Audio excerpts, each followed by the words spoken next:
Now, the boy said he's expecting to see after 2 days.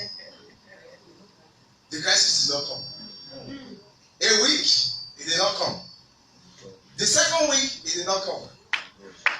The third week, no crisis. The one in Nigeria, the same thing. They now say, please come to Shubu. Explain to us what this is in this product. After doing the explanation and everything, now say we are going for the largest pack. And I said, it is not just the largest pack. You are going to buy for the largest pack for this one in Canada and the largest this one in Nigeria. And that is exactly what they did. As we speak today, both of them, it is not exaggeration. They have their genotype has changed. Confirm. And that is not all. I have a series of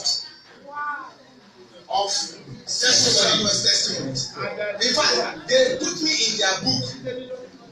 They put me in their book to be talking about stem cell therapy in their group.